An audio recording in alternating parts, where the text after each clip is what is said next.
masih diberi kesempatan, masih diberi kekuatan untuk bisa hadir bersama di majelis yang insyaallah mubarak ini.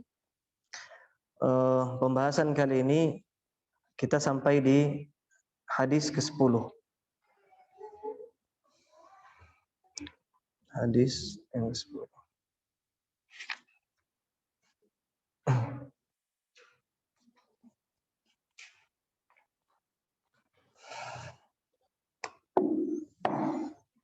Di hadis yang ke-10 ini bisa kita berikan judul, yaitu Al-halalut thayyib syaratul qabul, atau artinya adalah yang halal dan yang baik, atau yang halal dan yang baik adalah syarat utama diterimanya suatu amalan. Di antara syarat diterima suatu amalan adalah yang halal atau yang baik.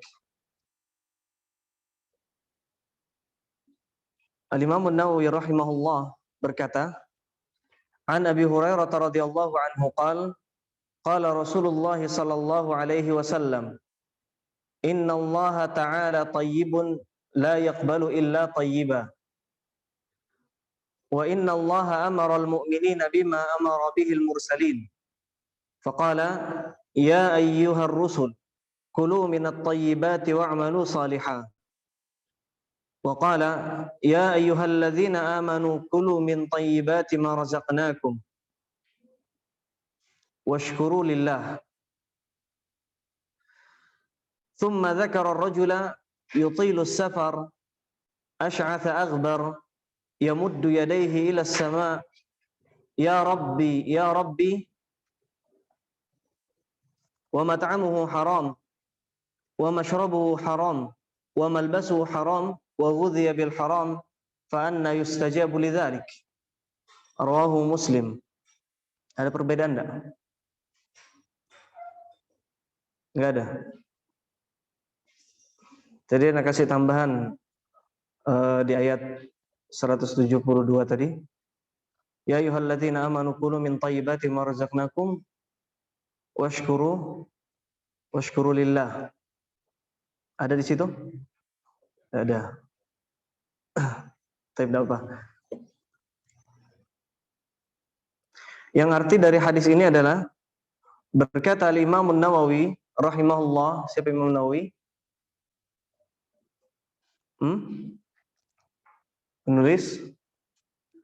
Penulis Arba'in Nawawiyah. An Abi Hurairah radhiyallahu anhu qala, dari sahabat Abu Hurairah radhiyallahu anhu. Kita semua tahu Abu Hurairah bukan nama. Abu Hurairah adalah kunyah. Apa nama beliau? Siapa nama beliau? Abdurrahman atau Abdullah? Terdapat perbedaan pendapat, tapi yang rajih adalah Abdurrahman ibn Sakhar radhiyallahu anhu. Beliau berkata, qala Rasulullah sallallahu alaihi wasallam, Rasulullah sallallahu alaihi wasallam bersabda, Inna Allah ta'ala tayyibun. Sungguhnya Allah Ta'ala yang maha tinggi. Tayyibun, baik. Sungguhnya Allah Ta'ala adalah baik. La yaqbalu illa tayyiba. Dan Allah tidak menerima kecuali yang baik. Wa inna Allah amara al-mu'minina bima amara bihil mursalin. Inna Allah Ta'ala tayyib. Sungguhnya Allah Ta'ala yang maha tinggi adalah baik dan tidak menerima kecuali dari hasil yang baik. Wa inna Allah, dan sesungguhnya Allah, amara al-mu'minina, memerintahkan kaum mukminin, memerintahkan hambanya yang beriman, bima amara bihil mursalin, dengan suatu perintah yang Allah juga perintahkan hal itu kepada para rasulnya, dengan satu perintah yang Allah juga perintahkan hal itu kepada para rasulnya.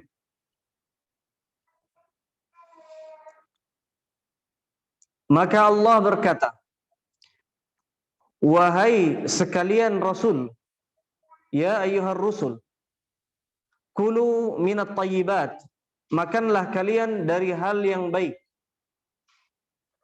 makanan-makanan yang baik, dari hasil yang baik. Wa'malu salihah, dan beramal salehlah kalian.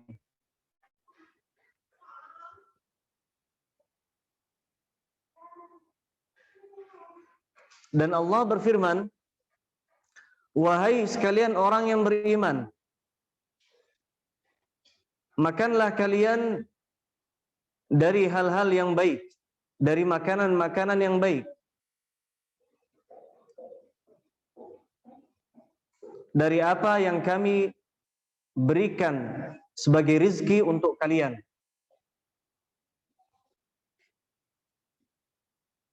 Kemudian thumma dzakara ar-rajula, kemudian Rasulullah sallallahu alaihi wasallam menyebut, dzakara menyebut, ar-rajula seorang laki-laki, yutilus safar yang melakukan perjalanan sangat jauh. Yutilus safar yang melakukan perjalanan amat jauh. Ash'atha aghbar yang rambutnya berantakan. Aghbar berdebu. Ash'ath berantakan, aghbar berdebu.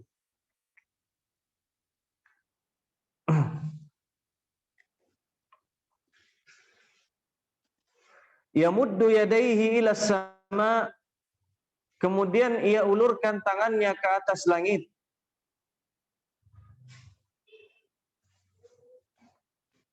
Yamuddu yadayhi ila sama, ia ulurkan tangannya ke atas langit sembari berkata, ya Rabbi, ya Rabbi.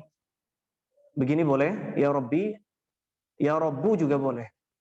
Ya Rabbu, ya Rabbu. Ya Rabbi artinya wahai Rabbku, wahai Rabbku. Kalau ya Rabbu artinya wahai Rabb, wahai Rabb. Dan Rabb berarti wahai yang maha memiliki, yang maha menguasai, yang maha mengatur. Rabbus samawati wal ard artinya yang maha memiliki, yang maha menguasai, yang maha mengatur langit-langit dan bumi. Rabbi wa rabbikum, atau Rabbi wa rabbukum, Rabbku dan Rabb kalian artinya yang memiliki jiwaku, yang mengatur urusanku, dan juga memiliki jiwa kita semua. Wa mat'amu haram, makanannya haram. Wa mashrabu haram, minumannya haram. Makanan yang ia makan haram, minuman yang ia minum haram. Wa ghudhiya bil haram, dan ia diberi makanan dan minuman dari sesuatu yang haram, dari hasil yang haram. Fa anna yustajabu lidzalik, bagaimana mungkin doanya akan dijawab? Bagaimana mungkin doanya akan diijabah?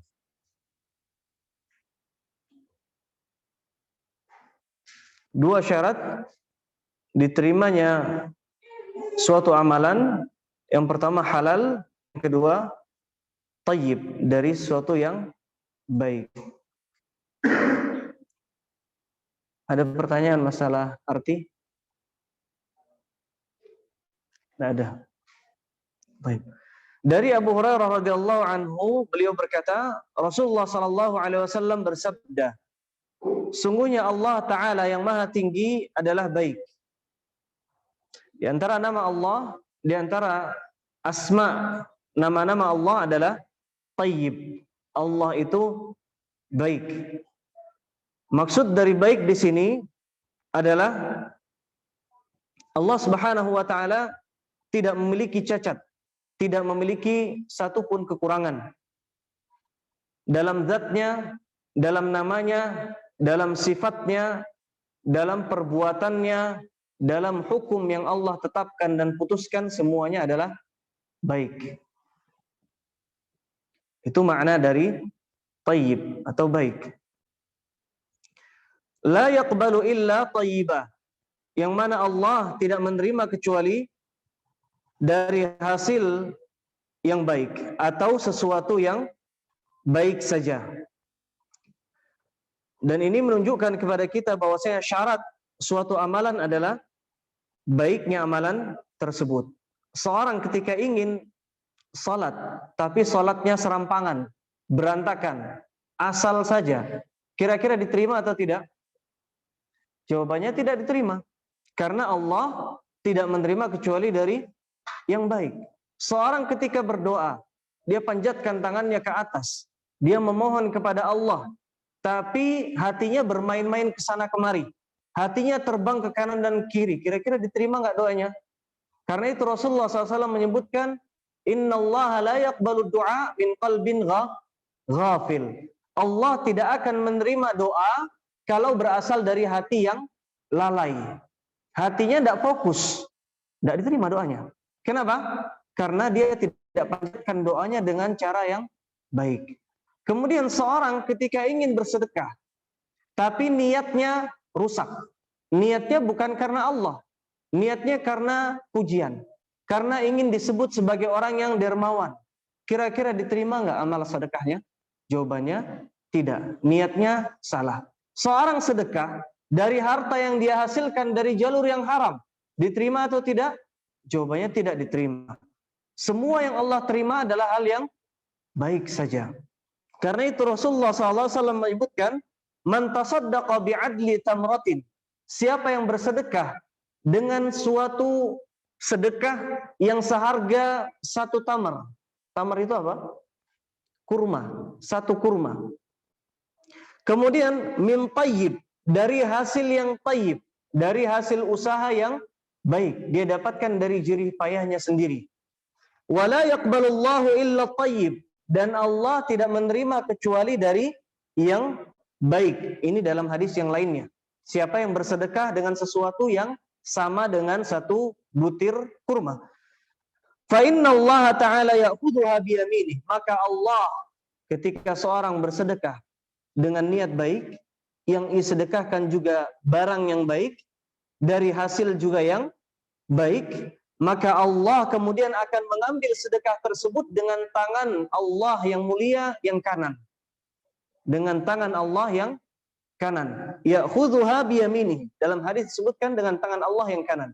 Dalam riwayat yang disebutkan wakilta yadahu yamin. Dan kedua tangan Allah adalah tangan kanan. Wa yurabbiha kama yurabbi ahadukum. Kemudian setelah Allah menerima sedekah tersebut dengan tangan kanan Allah Azza wa Jalla, kemudian Allah akan menumbuhkan sedekah tersebut sebagaimana kita memelihara hewan ternak kita. Sebagaimana kita memelihara faluwah. Faluwah artinya adalah kuda kecil. Kita pelihara sampai kemudian menjadi kuda yang tangguh. Demikian Allah memelihara atau menumbuhkan sedekah yang kita sedekahkan. Hatta takuna mithlal jabal. Sampai kemudian sedekah tersebut di hari kiamat, ketika kita bertemu kembali dengan sedekah tersebut, berapa? Satu butir kurma. Kira-kira sulit nggak mendapatkan satu butir kurma? Sangat mudah. Harga berapa kira-kira? Satu butir kurma paling berapa ribu rupiah? Kita sedekahkan. Kemudian di hari kiamat, takuna mithlal jabal. Sedekah ini yang sedikit bagi kita, kemudian Allah akan tumbuhkan seakan-akan ukurannya sebesar gunung. Dan itu pahala yang akan kita dapatkan dari sedekah kita. Dan hadis ini menegaskan kembali bahwasanya Allah tidak menerima kecuali dari hasil yang baik, kecuali sedekah yang baik, dari niat yang juga baik. Kemudian Rasulullah bersabda, wa innallaha amaral mu'minin, dan sungguhnya Allah memerintahkan kaum mukminin dengan satu perintah, yang juga Allah perintahkan perintah tersebut kepada para utusan-utusan Allah, yaitu para rasul. Dari sisi mana kesamaannya? Kita perhatikan dalilnya. Surat Al-Mu'minun ayat 51 dengan surat Al-Baqarah ayat 172. Allah berfirman kepada para rasulnya, "Ya ayyuhar rusul," wahai para rusul, wahai para rusul, wahai sekalian utusan-utusan Allah, "Kulu minat thayyibat," makanlah dari hasil yang baik, makanlah dari hal-hal yang baik. Kita bandingkan dengan surat Al-Baqarah. Allah perintahkan kaum mukminin, "Ya ayyuhalladzina amanu," wahai orang-orang yang memiliki keimanan, orang yang beriman, "Kulu min thayyibat," makanlah dari hal yang baik. Ada perbedaan? Perbedaan tipis, tapi sama. "Wa'malu salihah," dan beramal salehlah.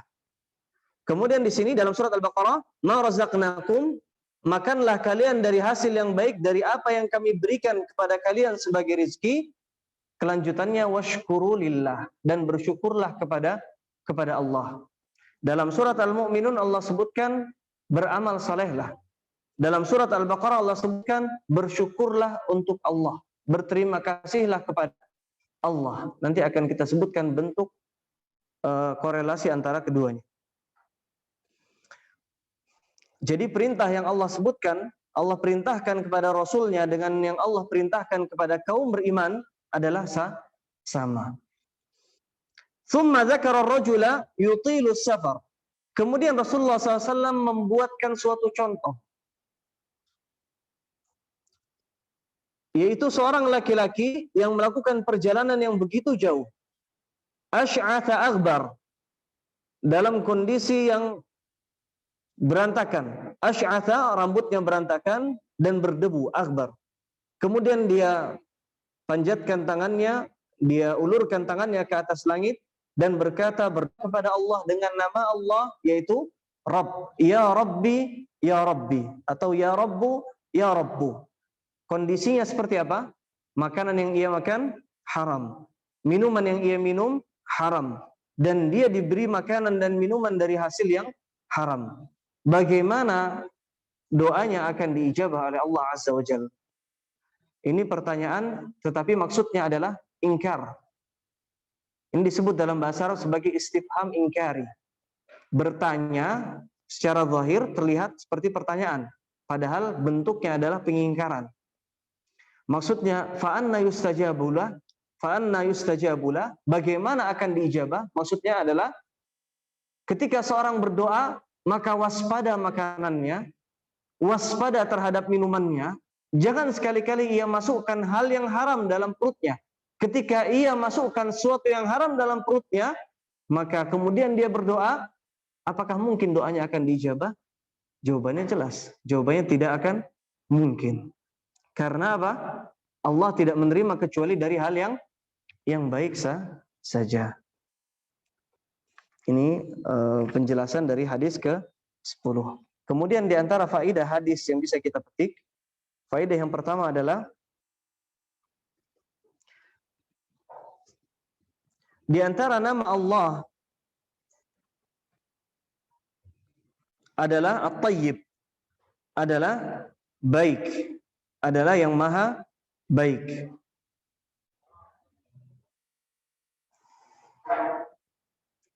Dalilnya apa? Dalilnya apa? Innallaha tayyib. Sungguhnya Allah adalah yang maha baik.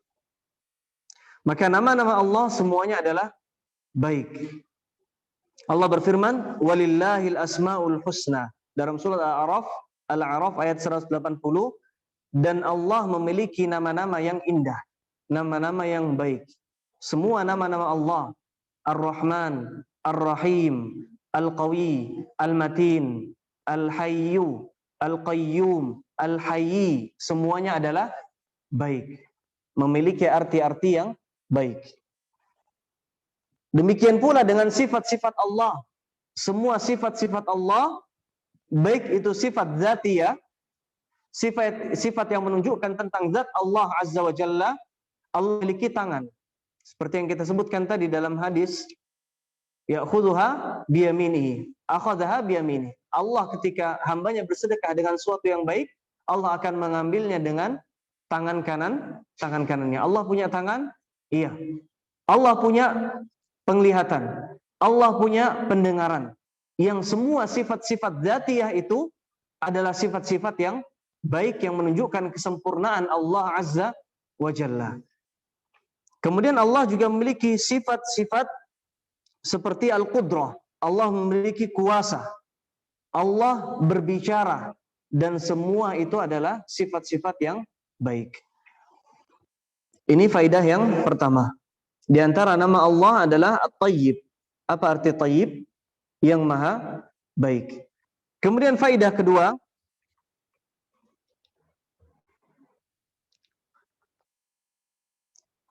hakikat syukur adalah dengan amal saleh. Hakikat bersyukur adalah dengan amal saleh. Apa dalilnya? Kita kutip dua ayat tadi. Surat Al-Mu'minun dengan surat Al-Baqarah. Surat Al-Mu'minun ayat 51 Allah berfirman, ya ayyuhar rusul kulu minat tayyibati wa'malu salihah. Surat Al-Baqarah, ya ayyuhalladzina amanu kulu min tayyibati ma razaqnakum washkuru lillah. Dalam surat Al-Mu'minun Allah jelaskan, wahai para rasul, makanlah dari hal yang baik dan beramal salehlah. Dalam surat Al-Baqarah Allah berfirman, wahai orang yang beriman, makanlah dari hal yang baik, dari apa yang kami rizkikan untuk kalian, dan bersyukurlah kepada Allah. Korelasi antara keduanya adalah ketika Allah berfirman, dan bersyukurlah kepada Allah, berterima kasihlah kepada Allah dalam surat Al-Baqarah, maka hubungannya adalah dengan surat Al-Mu'minun ayat 51. Wa'malu salihah. Dan beramal salehlah. Karena dalam hadis di sini Rasulullah menyebutkan, sungguhnya perintah yang Allah tujukan kepada kaum mukmin dengan perintah yang Allah tujukan kepada para rasul adalah sama. Allah perintahkan para rasul untuk makan dari hal yang baik.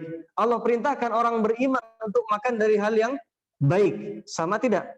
Sama. Kemudian perintah selanjutnya apa yang datang? Wa'malu salihah. Dan beramal salehlah. Perintah yang Allah tujukan kepada para rasul. Sedangkan perintah yang Allah tujukan kepada orang beriman adalah washkuru lillah. Mohon ditambahkan. Washkuru lillah. Washkuru lillah artinya berterima kasihlah kepada Allah. Bersyukurlah kepada Allah. Kata kuncinya tadi apa? Perintahnya sama. Jadi bagaimana bersyukur kepada Allah? Patokannya kita kembali ke ayatnya. Bagaimana bersyukur kepada Allah? Yaitu dengan beramal saleh. Beramal saleh. Seorang boleh jadi bersyukur dengan mengucapkan alhamdulillah. Asyukru lillah. Terima kasih kepada Allah. Segala puji bagi Allah. Boleh. Akan tapi syukur tidak cukup hanya dengan lisan. Harus kita miliki 3 rukun dalam syukur. Rukun yang pertama adalah dengan lisan. Rukun yang kedua adalah dengan hati. Yang ketiga adalah dengan perbuatan. Dengan lisan, kemudian dengan hati, kemudian dengan perbuatan. Ketika seorang mengucapkan alhamdulillah, apakah ini bisa dikatakan orang yang bersyukur? Jawabannya bisa, tapi belum lengkap. Tinggal kita lihat bagaimana hatinya dan bagaimana perbuatannya. Jika semuanya saling berhubungan, semuanya sama, maka ini yang dinamakan sebagai syukur. Akan tapi kalau lisannya mengucapkan syukur, tapi ternyata perbuatannya dia masih saja bermaksiat, masih saja melihat kepada hal yang haram, masih saja ila akhirih sampai seterusnya, maka yang seperti ini tidak dinamakan sebagai hamba yang bersyukur. Kemudian faedah yang selanjutnya adalah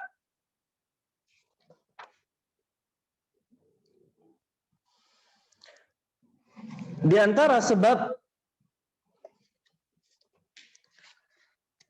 antara sebab diterimanya doa ada 4. Yang pertama adalah as-safar. Yang pertama adalah dalam kondisi safar.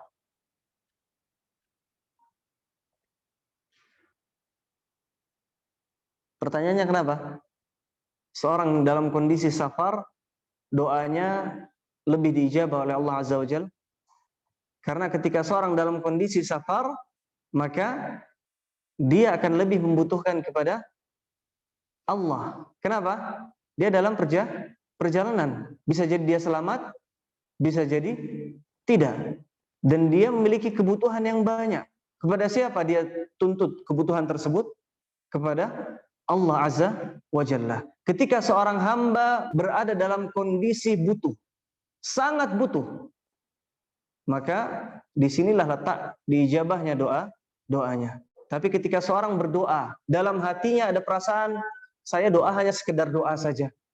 Saya tidak butuh sama doa yang saya panjatkan. Kira-kira diterima atau tidak? Jawabannya tidak. Ini syarat yang pertama. Sebab yang pertama adalah safar atau sedang dalam kondisi safar. Kemudian yang kedua adalah menunjukkan kerendahan diri dan kebutuhan di hadapan Allah Azza wa Jalla. Di hadapan Allah Azza wa Jalla. Dalam hadis disebutkan bagaimana kondisi laki tersebut. Pertama, sedang melakukan perjalanan. Yang kedua, kondisi rambutnya berantakan, kemudian berdebu. Artinya dia benar-benar merendah di hadapan Allah Azza wa Jalla. Semakin seorang merendah di hadapan Allah Azza wa Jalla, menyebutkan kekurangan dirinya, maka semakin diijabah doanya oleh Allah Azza wa Jalla. Karena itu di antara doa-doa yang terbaik adalah doa-doa yang menunjukkan kerendahan diri kita. Doa Sayyidul Istighfar apa? Allahumma anta Rabbi, la ilaha illa anta khalaqtani wa ana abduk. Kita menunjukkan bahwasanya kita adalah Abdullah. Kita adalah hamba Allah. Kita adalah budaknya Allah. Kemudian doa yang lain, la ilaha illa anta subhanak inni kuntu minadh zalimin. Aku adalah termasuk dari orang yang zalim. Doanya Nabi Yunus menunjukkan kerendahan diri kita. Semakin kita menunjukkan kerendahan diri kita di hadapan Allah, hati kita tundukkan di hadapan Allah, jiwa kita tundukkan di hadapan Allah, tidak ada kesombongan, maka semakin doa tersebut dijawab oleh Allah Azza wa Jalla. Tapi kalau ada kesombongan dalam hati kita, ada rasa tinggi di hadapan Allah, maka Allah tidak akan mengijabah doa kita. Rumusnya adalah ketika seorang merendah di hadapan yang maha tinggi, maka Allah akan semakin tinggikan kedudukan kita. Sebaliknya, semakin kita meninggi di hadapan yang maha tinggi, Allah akan semakin merendahkan kedudukan kita. Ini yang kedua. Kemudian sebab yang ketiga adalah raf'ul yadaini ila sama'i biddu'a. Mengangkat kedua tangan ketika berdoa. Mengangkat kedua tangan ketika berdoa. Ini sebab yang ketiga.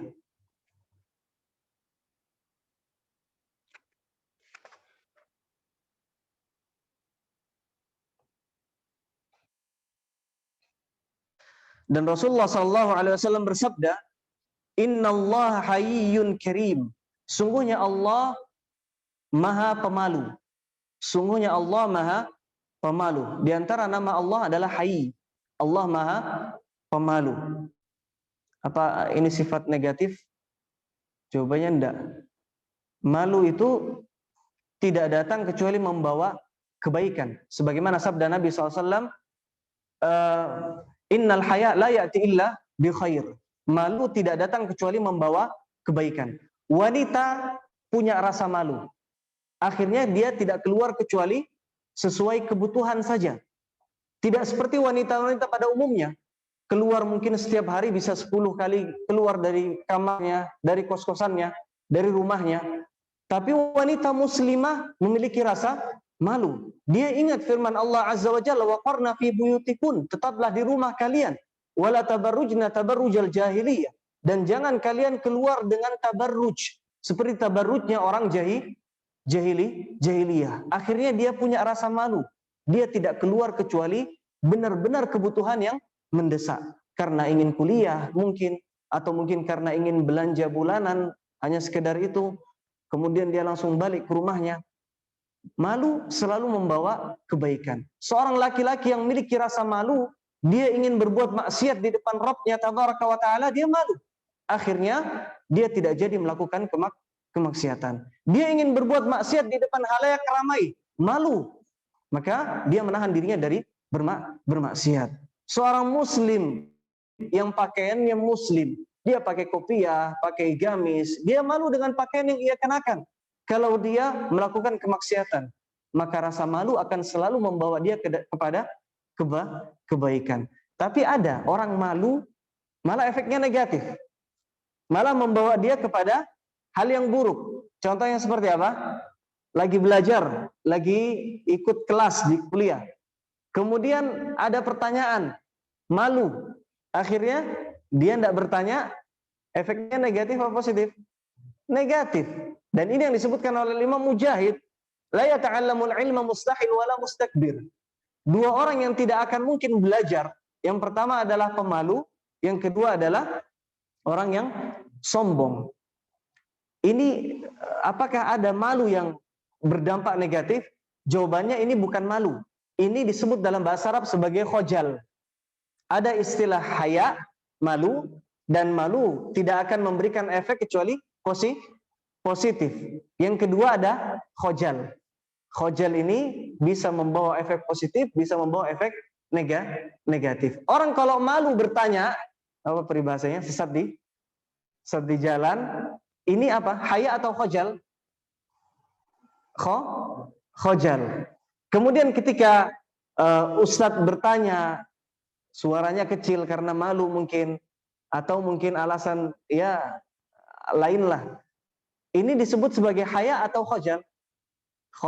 Khojal. Ketika dia ingin apa istilahnya belajar dalam suatu majelis, duduknya paling belakang. Ini kebiasaan orang Indonesia. Orang Indonesia kalau belajar tidak tahu saking beradabnya mungkin akhirnya duduknya paling belakang sekali. Padahal orang-orang Mesir, orang-orang Afrika, orang-orang Rusia, Amerika yang mereka negeri-negeri kafir, mayoritas kafir, mereka akan duduk ketika di majelis, mereka langsung duduk di depan syekhnya bahkan, karena mereka haus akan ilmu. Ini haya atau khojal? Khojal. Sama seperti hasad dengan apa? Ghibtah. Kalau ghibtah dalam suatu yang positif. Ada orang kaya, kita kurang diberikan rezeki yang banyak. Kita tidak memiliki kekayaan seperti orang tersebut. Dia bisa bersedekah dengan uang yang banyak, bisa bersedekah dengan mobilnya, bisa bersedekah dengan rumahnya. Kita tidak bisa. Kita bersedekah mungkin cuma seperak, 2 perak. Kita ingin ada rasa, ya Allah jadikan aku seperti orang ini, biar aku bisa bersedekah sebanyak dengan sedekah yang ia sedekahkan. Ini apa? Ghibtah atau hasad?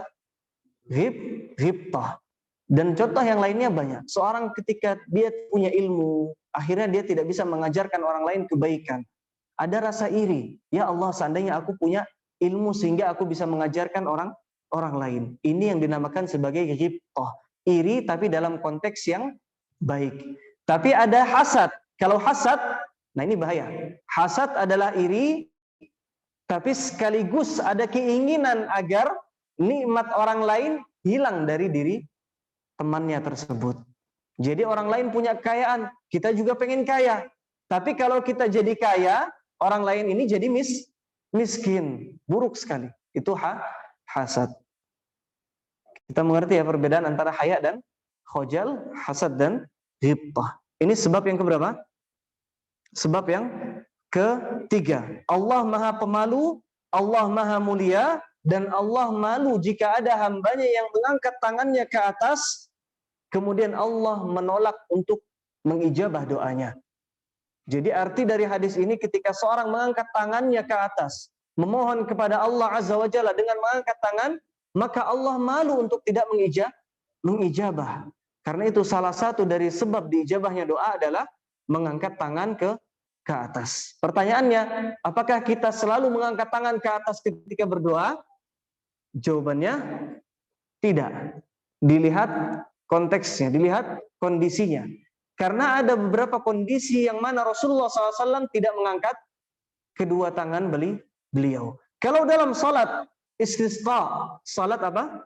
Istisqa, salat minta hujan. Maka Rasulullah SAW mengangkat tangan beliau setinggi-tingginya.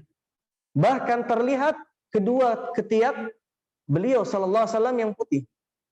Itu Rasulullah SAW dalam salat istisqa. Adapun ketika Rasulullah SAW berkhutbah Jumat, kemudian berdoa di akhir khutbah Jumat beliau, apakah beliau mengangkat kedua tangannya? Jawabannya tidak. Beliau hanya mengangkat satu telunjuk jari beliau ke atas. Seperti itu saja. Jadi dalam kondisi khutbah Jumat, untuk imam, untuk khatib maksud saya, tidak perlu mengangkat kedua tangannya. Cukup satu jari saja. Kenapa? Karena kondisinya demikian yang diajarkan Rasulullah SAW. Kemudian ada kondisi lain, yaitu ketika seorang berdoa dalam salatnya, berdoa dalam salat, misalkan tasyahud akhir. Apakah seorang mengangkat kedua tangannya? Jawabannya tidak. Jawabannya tidak. Ada beberapa kondisi yang di situ Rasulullah SAW tidak mengangkat kedua tangannya, maka kita tidak mengangkat kedua tangan kita. Adapun selain itu, mungkin di antara azan dan iqamah boleh mengangkat dua tangan, silahkan. Itu hukum asalnya. Mengangkat kedua tangan adalah hukum asal ketika berdoa. Dan ketika seorang mengangkat kedua tangan dalam berdoa, maka Allah akan malu untuk tidak mengijabah. Ini sebab yang ketiga. Sebab yang keempat adalah al-ilhah 'ala Allah bitikrari dzikri rububiyah. Memohon dan terus meminta dan mengemis kepada Allah. Memohon dan mengemis kepada Allah dengan menyebut nama-nama Allah Azza wa Jalla yang maha indah. Dengan menyebut nama-nama Allah yang maha indah.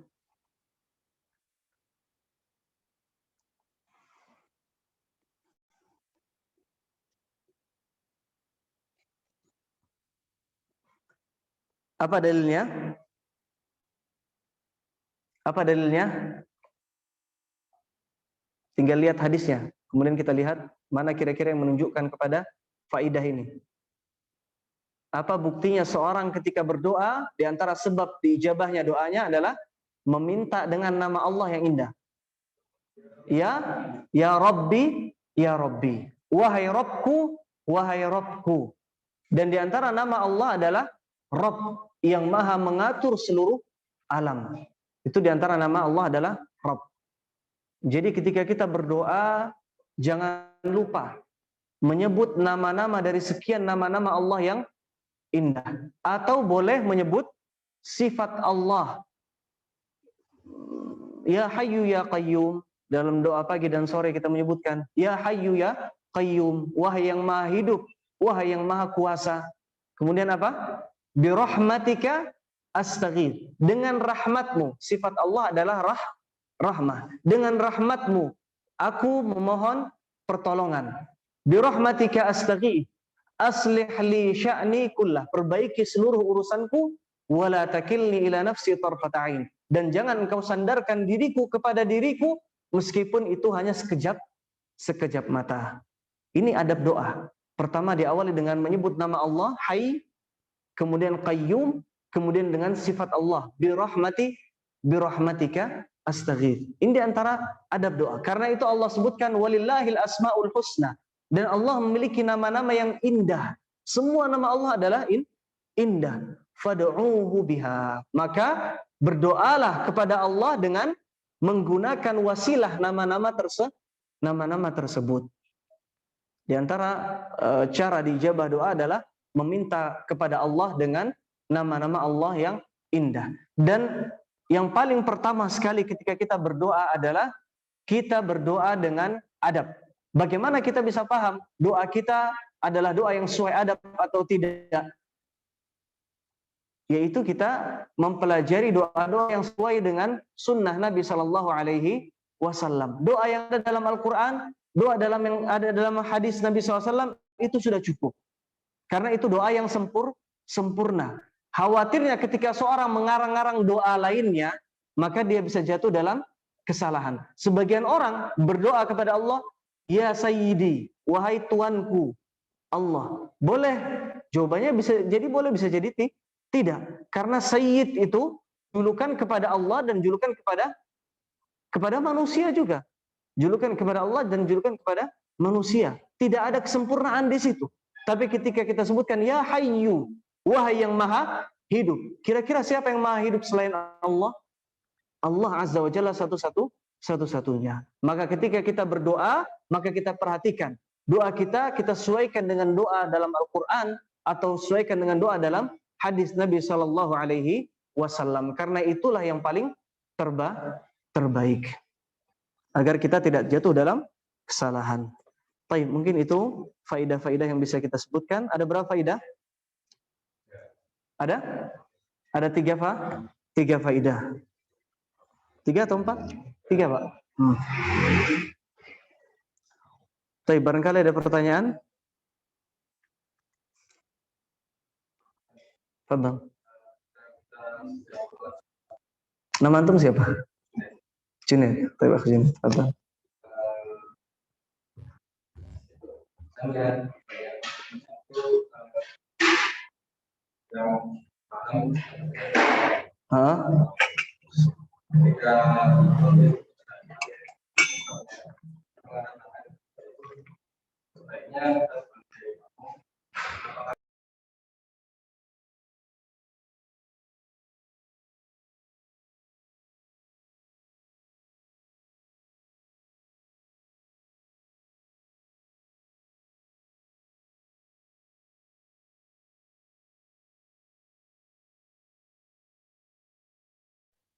Yang mendengar, apakah dia mengangkat tangan juga seperti khatib, 1 jari seperti itu, atau mungkin 2 tangan, atau mungkin tidak?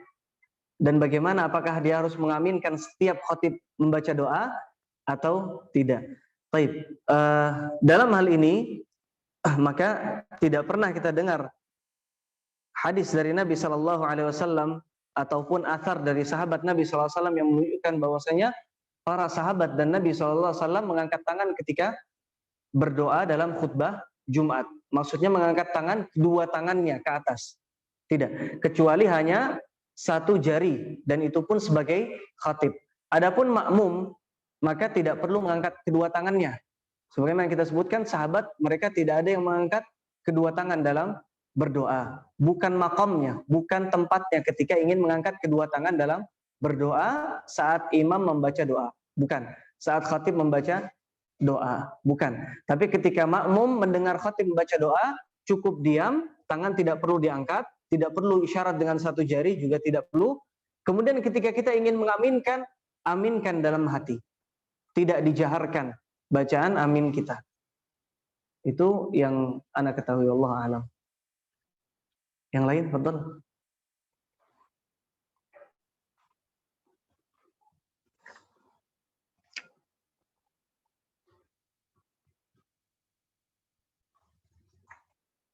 Pagi ini agak syahdu ya. Ditambah lampunya remang-remang. Monggo, Pak.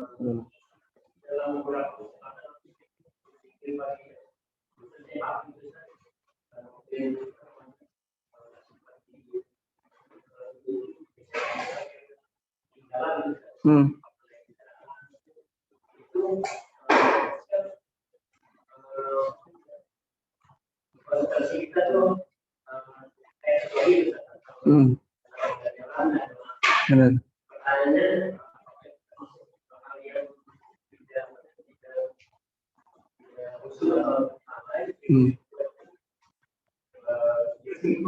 Ya, ya benar. Baik, barakallahu fiik.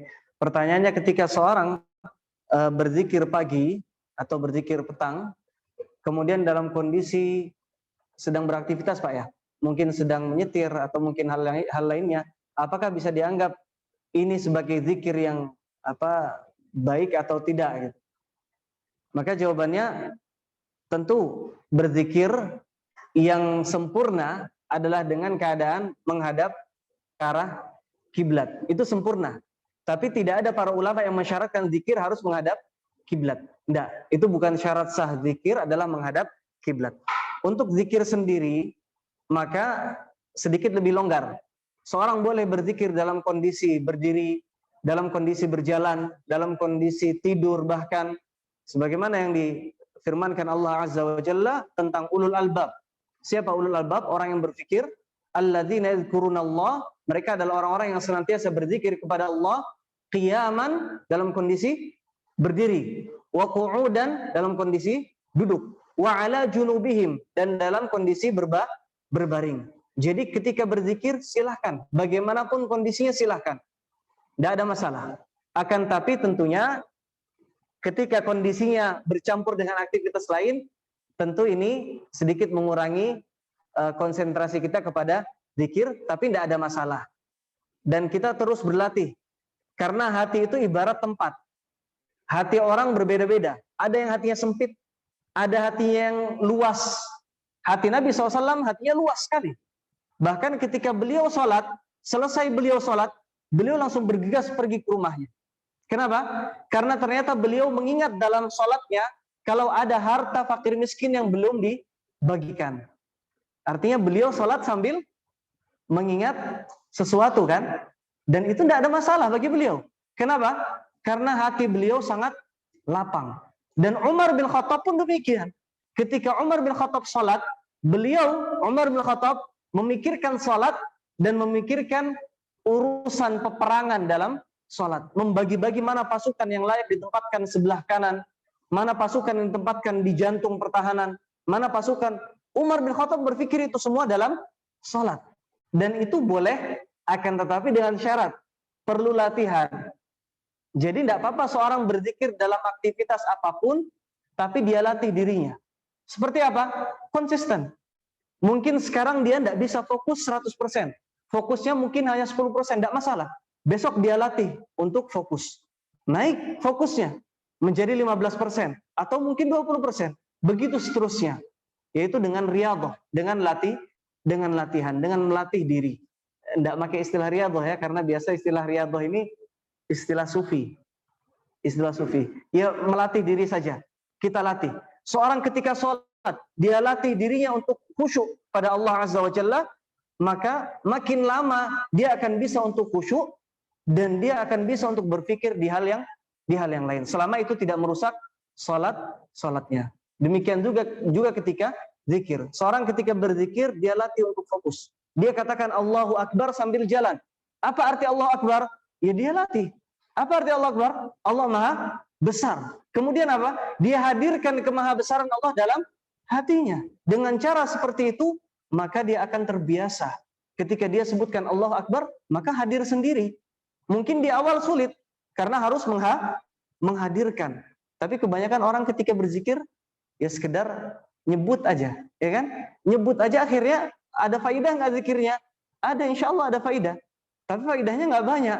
Kenapa? Karena dia sebutkan subhanallah, dia sebutkan la ilaha illallah wahdahu la syarikalah, zikir pagi dan sore sampai akhir zikir, lahul mulku walhamdu wa huwa ala kulli syai'in qadir, tapi nggak ada faidah. Dia nggak merasa Allah besar dalam hatinya, dia nggak merasa Allah memiliki kekuasaan. La ilaha illallah, Allah lah yang satu-satunya yang berhak untuk disembah. Kemudian dia setelah berzikir bisa jadi dia berbuat kesyirikan. Kenapa? Karena orang cuman zikir dalam artian sekedarnya nyebut, tapi tidak benar-benar menyebutnya dalam hatinya. Perlu latihan. Jadi tidak ada masalah, zikir itu boleh dalam kondisi apapun, itu yang pertama. Kemudian yang kedua, perlu latihan. Untuk apa? Untuk hati kita semakin Allah lapangkan. Semakin Allah lapangkan hati kita, maka kita akan bisa berzikir dengan khusyuk, dengan aktivitas lainnya juga kita lakukan dengan fokus. Bisa kita kumpulkan dalam satu waktu. Pertanyaan lainnya? Mungkin menjawab Pak? Barakallahu fiik. Enggak. Nah.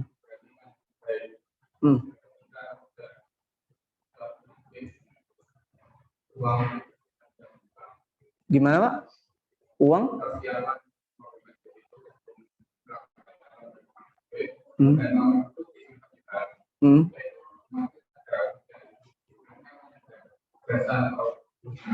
Hmm. Taib. Muamalah dengan bank sendiri kan bertahap, Pak. Ada tahapan, maksudnya bertingkat-tingkat.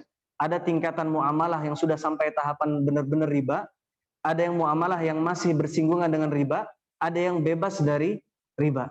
Di beberapa bank, terutama bank syariah ya, ada di situ perjanjian yang tidak sama sekali menyentuh harta riba. Jadi kita tidak mendapat bagi hasil, istilah mereka bagi hasil, atau mungkin bunga, atau istilah-istilah lainnya lah, mudharabah dan lain sebagainya, istilah-istilah yang mereka buat, kita tidak dapat itu. Cuman kita ditarik biaya administrasi saja, mungkin untuk apa, sebagai jasa penitipan dan lain sebagainya. Maka kalau ada apa istilahnya wadiah ya, kalau di bank syariah itu wadiah ya, sekedar titipan saja, kita tidak ada mengambil harta ribawi, maka hal seperti ini boleh, Pak. Karena tidak ada harta ribawi yang masuk dalam harta kita, tidak bercampur dengan harta ribawi. Dan itu tidak ada masalah. Akan tapi kalau memang kita berpikir atau mungkin ada prasangka, oh barangkali ada harta ribawi yang masuk ke situ, maka kalau bisa kita tidak menyimpan di bank ya fadhal. Cuman kan ada kesulitan di situ, menyimpan harta dalam jumlah banyak. Mungkin bisa dikonversikan ke emas mungkin ya, atau mungkin ke barang lainnya. Tapi ya tentu butuh usaha lagi, menjaganya itu berat. Tapi ketika aman dari harta ribawi, kita merasa aman, tidak ada masalah membangun masjid dengan harta yang kita titipkan di bank tadi. Allah a'lam. Barangkali menjawab. Gimana? Emang bro?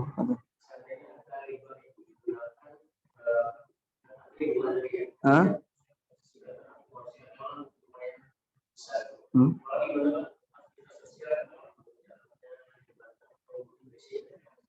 Oh, itu tidak ada masalah, Pak.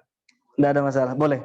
Karena itu fatwa Lajnah Daimah, Komite Fatwa di Mamlakah Saudi ya. Demikian.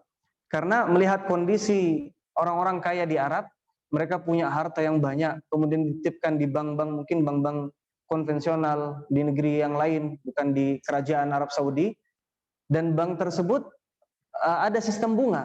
Artinya ketika mereka punya kekayaan yang banyak yang disimpan di bank tersebut, bermiliar-miliar, bunganya minimal sekali kan juta-jutaan.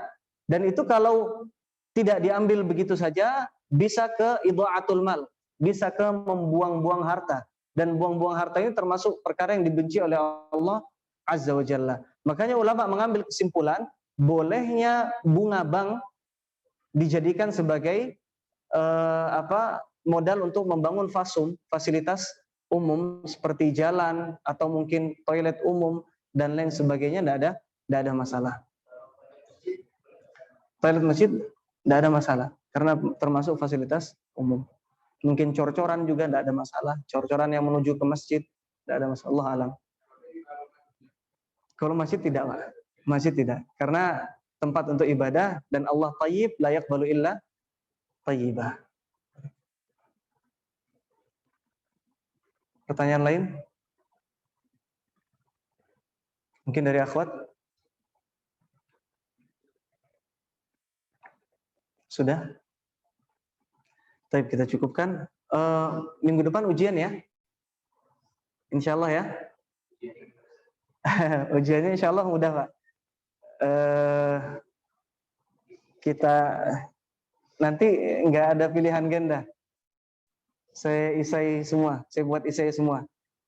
Jadi ya mungkin 5 soal, insya Allah 5 soal.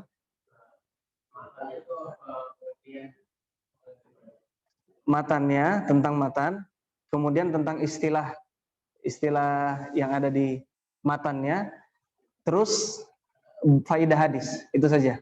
faedah hadis. Jadi kalau mungkin ada yang kelewat catatannya, monggo dilihat rekaman. Ya, insyaallah rekamannya di-share ya, Mas Sadia. Nah, jadi nanti ujiannya pun malam hari ana share soalnya, atau mungkin Mas Adi share soalnya, dikerjakan di rumah. Jadi ya ujiannya dalam hati saja. Maksudnya tidak bareng teman-teman. Gak ada yang ngawas, gak ada penjaganya. Jadi yang ngawas diri kita sendiri. Antara kita dengan Allah saja. Kalau mau nyontek ya silahkan. Tapi antara kita dengan Allah. Cukup Allah jadi saksi kita semua insya Allah. Jadi nanti dikumpulkan soal kertas jawabannya di pagi hari ketika kita bertemu insya Allah. Mungkin itu. Barakallahu fikum. Wazadakumullah ilman wa hirsan wa amalan thumma imanan. Kita tutup dengan doa kafaratul majlis. Subhanakallahumma wa bihamdik. Asyhadu an la ilaha illa anta astaghfiruka wa atubu ilaik. Assalamualaikum warahmatullahi wabarakatuh.